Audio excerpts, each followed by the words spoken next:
तो जहां मैं अभी खड़ा हूं ना, यहाँ पे स्पोर्ट्स का गढ़ माना जाता है। पाटलिपुत्र स्पोर्ट्स कॉम्प्लेक्स के अंदर मैं खड़ा हूं अभी, और यहाँ पे ना मतलब स्प्रिंटर्स के ग्रुप में मैं खड़ा हूं, और मैं उनसे जानना चाहूँगा उनके सेहत का राज, कैसे उन्होंने सांस बनाया और कैसे आप लोग भी सांस बना सकते हैं। उसके बाद डाइट क्या रहती है, सरकार की तरफ से मदद कितना मिलता है अगर आप एक एथलीट बनना चाहते हो। तो भैया सबसे पहले मैं आपसे जानना चाहूँगा आपका नाम क्या है। तो करण भाई मुझे ये बताइए कि आपके सेहत का राज क्या है। भैया कोई ज़्यादा ऐसा वो नहीं है, हमारे कोच हमको वर्कआउट कराते हैं, कोर पे ध्यान देते हैं, हर मसल पे ध्यान देते हैं, हम लोग न्यूट्रिशन पे ध्यान देते हैं। तो उससे क्या है, आप अगर अपने आप पे अच्छे से फोकस करोगे तो आप ऑलरेडी अपने आप धीरे धीरे आपकी जो है फिटनेस अच्छी हो जाएगी। अच्छा, फिटनेस अच्छी हो जाएगी। तो मुझे ये बताइए इसमें डाइट का क्या रोल है।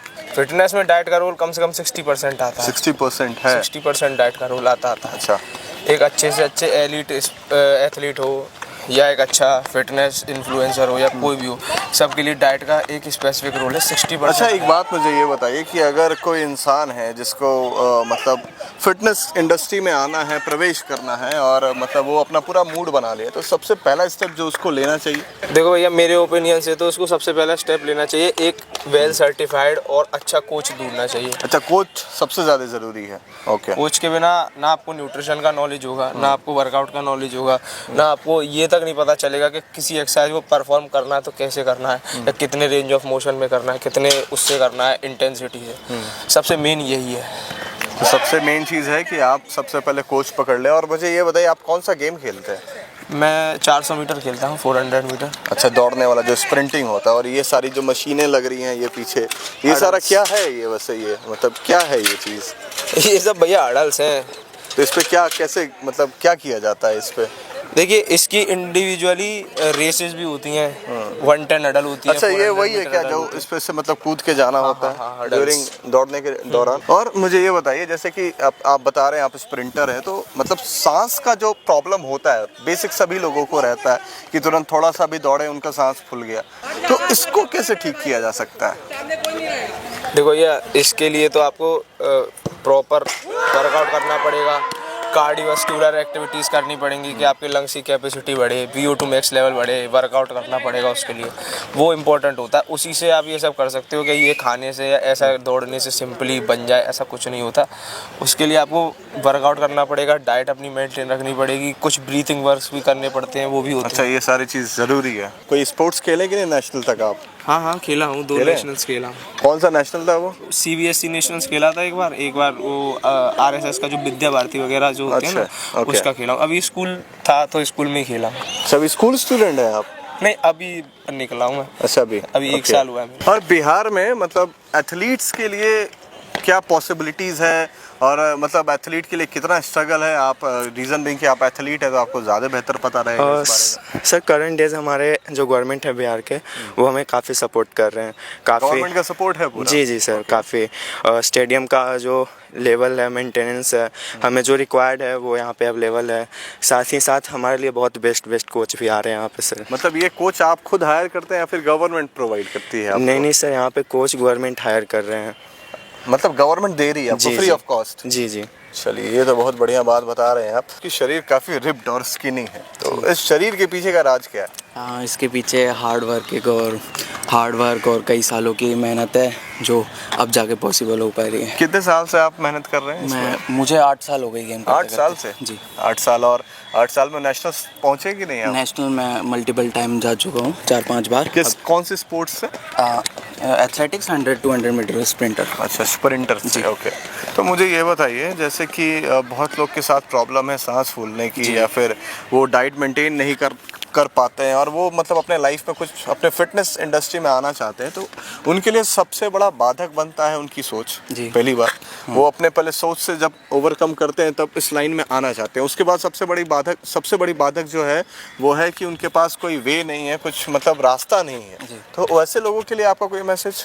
ये क्वेश्चन है जो आम लोगों के लिए, जो स्पोर्ट्स में आना चाहता है उनके लिए। आम लोग जो हैं जो स्पोर्ट्स में आना चाहते हैं, या स्पोर्ट्स में नहीं, वो अपने फिटनेस को मेंटेन करना चाहते हैं। करते हैं, तो इस तरीके से आप बताइएगा। स्पोर्ट्स की तो अलग बात हो गई, और फिटनेस को मेंटेन करना बहुत मतलब इजी है कि अपन का सुबह मॉर्निंग में जल्दी उठ के कि वॉक करने जाते हैं। अच्छा, अपनी अब fitness मॉर्निंग की बात आती है तो मुझे बताइए, मॉर्निंग में जल्दी उठना कितना इंपॉर्टेंट है? बिल्कुल सूर्यास्त से पहले उठना बहुत ज़रूरी है। 5 बजे, कम से कम 5 बजे तो हर वक्त, क्योंकि उठ ही जाना कुछ चाहिए। घंटे एक्स्ट्रा मिल जाते हैं हम डे में, तो हम उसमें बहुत सारी चीज़ें कर सकते हैं। लाइफस्टाइल को, आप डेली लाइफ को कैसे मैनेज करते हैं बीइंग अ स्पोर्ट्स पर्सन? बहुत सारी चीज़ें होती हैं, डिफ़िकल्टी भी रहती है सुबह उठना। उसमें को जब इधर 4 घंटे में, जैसे अभी मॉर्निंग में ग्राउंड में 4 घंटे यहाँ पे जाके डाइट को मेंटेन करना, डाइट को मेंटेन हुए थोड़ी नैप और वगैरह रिकवरी, उसके बाद दोबारा प्लान उसको करना कि शाम को क्या वर्कआउट करना है, तो ये डिफ़िकल्ट है।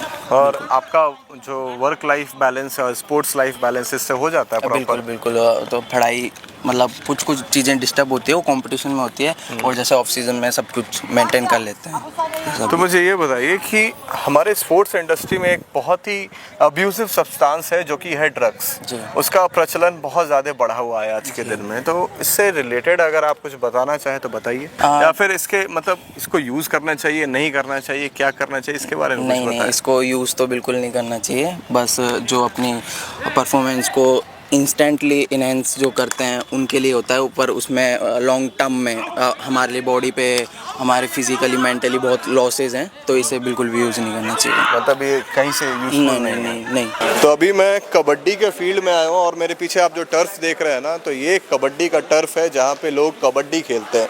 और ये जो टर्फ है आपको सिर्फ बहुत स्पेसिफिक जगह पे देखने को मिलता है, जहाँ पे मतलब प्रॉपर कबड्डी की ट्रेनिंग चलती है, नेशनल इंटरनेशनल लेवल की, स्टेट लेवल की। तो भाई मुझे ये बताओ, ये जो टर्फ है, इस टर्फ से तुम्हारी कहानी कहाँ से शुरू हुई इस टर्फ पे? इस टर्फ से आज से 3 साल पहले। 3 साल पहले क्या ऐसा मन में आया था कि इस टर्फ पे आना है? नहीं, बस थोड़ा सा एक स्कूली गेम होता है, उसको लेके ईगो में आ गए थे। कोई मेरे को नहीं सिलेक्शन नहीं किया तो उसको लेके ईगो में आके खेलने आ गए थे। प्रैक्टिस करने यहीं से शुरू की डायरेक्ट। और भाई अभी तुम ईगो की बात बता रहे हो, तो मुझे ये बताओ कि स्पोर्ट्स और ईगो का कितना रिलेशन है? हर प्लेयर के अंदर ईगो होना चाहिए, मेरा मानना ये है। क्यों, कारण? कारण ये कि कोई कुछ भी बोल देता है, कोई कुछ भी करता है, ये वो है, उसके अंदर ईगो नहीं रहेगा तो वो अपने आप को चेंज नहीं कर पाएगा।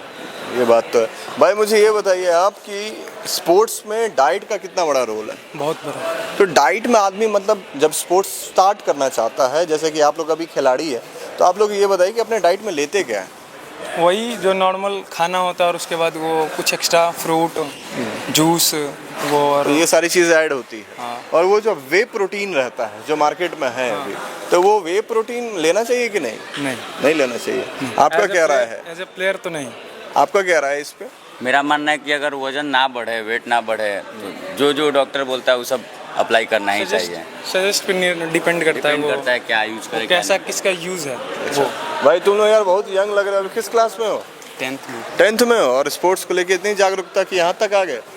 मुझे ये बताओ कि ऐसा क्या चीज़ था जो तुमको मोटिवेट किया यहाँ पे आने के लिए? खेलने के लिए। सिर्फ खेल? पढ़ाई में मन लगता है कि नहीं? नहीं लगता है, सिर्फ खेल। क्या बनना है आगे चल के? कबड्डी प्लेयर। कबड्डी प्लेयर। तुम्हारा फेवरेट कबड्डी प्लेयर कौन है? नवीन। नवीन? पूरा नाम बताओ उनका। नवीन कुमार। अच्छा, नवीन कुमार तुम्हारे फेवरेट कबड्डी प्लेयर है। तो मुझे ये बताओ कि कितने साल में उस लेवल तक पहुँचोगे तुम? कुछ आइडिया? जितना लगे लगाएंगे। लगाओगे? घर वाले डांटते नहीं है? डांटते हैं लेकिन सुन लेते हैं। सुन लेते हो, लेकिन बनना वही kabaddi player, pro kabaddi league yes. जाना है? अच्छा, तो यहाँ पे ये बताओ मुझे कि यहाँ पे रूल्स रेगुलेशंस क्या होते हैं कबड्डी के? रूल रेगुलेशन मतलब पहले बक लाइन होता है, बक लाइन को बिना छुए मतलब रेड वैलिड नहीं होता है, रेड वैलिड नहीं होता है। कौन सा बक लाइन है? मान लो यहाँ पे अभी कबड्डी का गेम चल रहा है, अंडर 14, अंडर 17, अंडर 19 का सब अलग अलग मैच होता है, लेकिन मतलब सीनियर लेवल पे जाते हैं तो 10x12 का मैच होता है। अभी ये जो यहाँ पे गेम चल रहा है, अभी जैसे ये पैर पकड़ता है भाई, तो इस मूव को क्या बोलते हैं? Ankle hold. Ankle hold. और ये भाई देखो अभी ये जैसे अभी एंकल होल्ड कर लिया, तो इसमें इंजरी आ सकती है कि नहीं? आ सकती है। तो इस इंजरी से कैसे बचा जाए? आपके ऊपर है, आप मतलब अपने खेल सकते हैं, मतलब जैसे अच्छा, मतलब अपने हिसाब से आप हाँ। बचा के खेल सकते हैं। और बचा के यहाँ खेल पे भी अभी कबड्डी का खेल चल रहा है और क्या कमी और मतलब क्या स्कार्सिटी है तुम्हारे इस कबड्डी मैदान में, और तुम क्या चाहते हो कि मतलब यहाँ पे क्या क्या चीज़ें अवेलेबल हो जाएं तो तुम्हारा जो खेल है वो मतलब अच्छे लेवल पे चला जाए? पहली बात तो सर यहाँ ना कोई कोच है सिखाने वाला हम लोग को, खुद से खेलते हो? हाँ खुद से। हम लोग के सीनियर प्लेयर हैं, अंकित भी आए हैं, बादल भी आए हैं, इन लोग ही सिखाते हैं। जो बताते हैं वही लोग बताते हैं। कोई कोच अवेलेबल नहीं हम लोग को दिया गया है। जैसा होता है सरकारी गेम में, तो सरकारी यहाँ पे है तो सरकारी अंदर से कोच मिलना चाहिए, हम लोग को कोच नहीं मिले हैं। अच्छा, कोच ही नहीं मिला है? हाँ। मतलब ये जो जगह है वो कोच प्रोवाइड नहीं कर रहा है? नहीं करते हैं। जब से मैं इस जगह पे आया हूँ तो मुझे गजा सिम्हा बहुत अट्रैक्ट कर रहा है। रीज़न बीइंग कि ये जो खेलो इंडिया मूवमेंट हुआ था 2025 में मई के महीने में, यही जो गजा सिम्हा था वो मतलब इसका आइकन रहा था उस वक्त का।